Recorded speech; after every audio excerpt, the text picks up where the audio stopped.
Mother Teresa 5-minute story narration. Imagine walking through the crowded streets of Kolkata. The sun is blazing. The roads are busy. People rush past one another.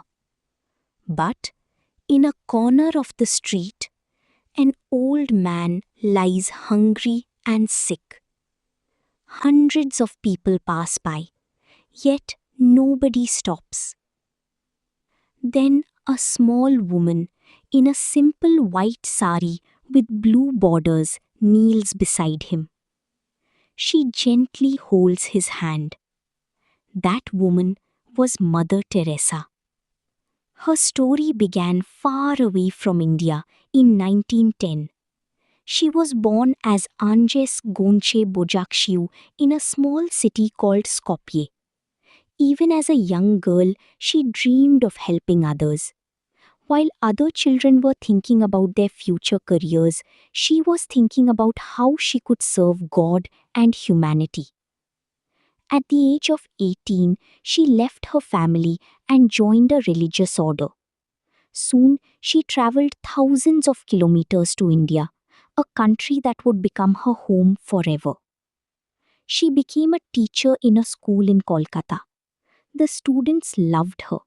She had a comfortable life, a secure job, and a respected position. But every day, when she looked outside the school walls, she saw a different world. She saw children without food. She saw families living on the streets. She saw people suffering alone. These images stayed in her heart. Then, in 1946, during a train journey, she experienced a moment that changed her life forever. She felt a strong calling to leave her teaching career and dedicate her life completely to the poorest of the poor. It was a difficult decision. She had no money, no organization, no guarantees, but she had faith. So she stepped out into the streets of Kolkata with only a few rupees in her pocket. Many people thought she would fail, but Mother Teresa wasn't worried about success. She only wanted to help one person at a time. She began by teaching poor children under the open sky. There were no classrooms, no desks, and no blackboards. Sometimes she used a stick to write letters in the dirt. Slowly, people noticed her work. Volunteers joined her. Donations arrived. Hope began to grow. In 1950, she founded the Missionaries of Charity. Its mission was simple: serve those whom nobody else wanted to serve. Soon, Mother Teresa and her sisters were caring for the dying, feeding the hungry, helping orphans, and comforting the homeless. One day, she found a man lying near a road, covered with wounds and abandoned by everyone. She carried him to a shelter and cared for him. As he took his final breaths, he smiled and said, "I lived like an animal, but I die like an angel." Moments like these reminded her why she had chosen this path. Years passed. Her work spread across India and then around the world. People from different countries, religions, and backgrounds admired her compassion. In 1979, she received the Nobel Peace Prize. The world celebrated her. Journalists followed her. Leaders wanted to meet her.